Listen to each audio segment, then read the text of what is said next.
Ada pandangan yang mengatakan kita boleh tambah je lafaz azan ni kalau kita nak tambah.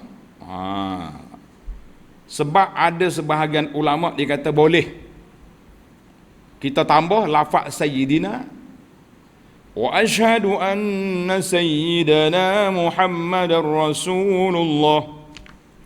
Sebab apa? Tanda cinta kita, tanda kasih kita, tanda sayang kita kepada Nabi sallallahu alaihi wasallam, kita pun tambah. Jadi setelah kita tengok dalam kitab-kitab yang lama-lama, dalam kitab sirah ke kitab apa-apa, semua boleh katakan di zaman Nabi sallallahu alaihi wasallam orang yang paling sayang ke Nabi. Kita tambah sebab kita kata kita sayang ke Nabi. Tuan-tuan kena ingat, orang yang paling sayang ke Nabi, paling cinta kepada Nabi sallallahu alaihi wasallam, siapa dia? Sahabat dia. Orang yang paling rapat dengan Nabi sallallahu alaihi wasallam, sangat beradab dengan Nabi, Sayyidina Bilal. Ada ke riwayat dalam Bukhari ke dalam Muslim ke dalam mana-mana lafaz hadis, pernah Bilal azan depan Nabi, wa asyhadu anna sayyidana Rasulullah? Ada? Tak ada. Jadi kalau kita nak kata beradab, memang kita kena beradab dengan Nabi sallallahu alaihi wasallam, tapi dalam masalah lafaz-lafaz syar'i yang diajar oleh Nabi sallallahu alaihi wasallam, yang diperakui oleh Nabi dan tidak ditambah oleh Bilal di zaman hayat Nabi sallallahu alaihi wasallam, tidak ditambah juga di zaman Sayyidina Abu Bakar, tidak ditambah zaman Sayyidina Umar, dan nama imam-imam yang 4 pun tidak ada.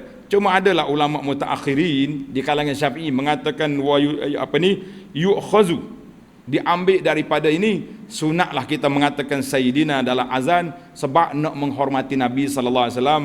Jadi saya tak nak ulah panjang, saya kata ikutlah ittiba, ikutlah apa yang ada di zaman Nabi sallallahu alaihi wasallam. Bilal lebih sayang kepada Nabi daripada kita. Sayyidina Abu Bakar, Sayyidina Umar, Sayyidina Khulafa ar-Rasyidun lebih sayang kepada Nabi daripada kita. Tapi tak pernah pula Abu Bakar kata oleh kerana Nabi tak ada dah kena tambah. Ada ke tak ada?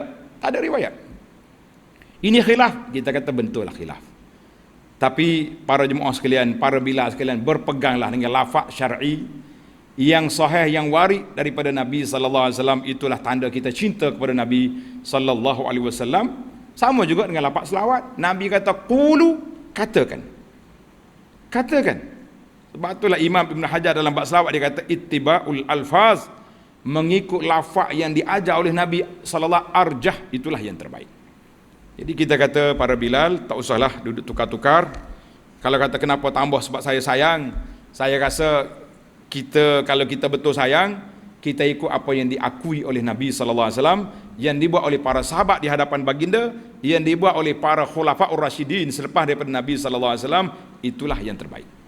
Kalau ada riwayat contohnya daripada Ibnu Umar ke, ada lagi orang lain, tapi tidak diambil kira oleh para sahabat yang lain, kita kata natawaqaf, cukuplah kita break setakat mana yang ada itu, wallahu a'lam.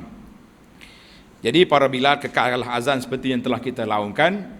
Tidak ada satu dua orang nak tambah, kita kata biarlah, nak tambah-tambahlah, tapi bukan jadi-jadikan satu budaya baru, orang nak sayang ke Nabi kena tambah. Tak. Itu respon kita kepada ramai soalan-soalan yang bertanya tentang tajuk ini. Kalau nak panjang boleh, tapi cukuplah setakat itu. Saya kata kalau panjang lagi pun itu je jawapan kita. Kita buat apa yang diajar oleh Nabi sallallahu alaihi wasallam, tak perlu kita berbincang panjang ataupun berkelahi dalam masalah ini. Cukuplah. Nahnu ittiba, kita ikut Nabi, itulah tanda kita sayang. Tanda kita beradab dengan baginda Nabi sallallahu alaihi wasallam. Baik.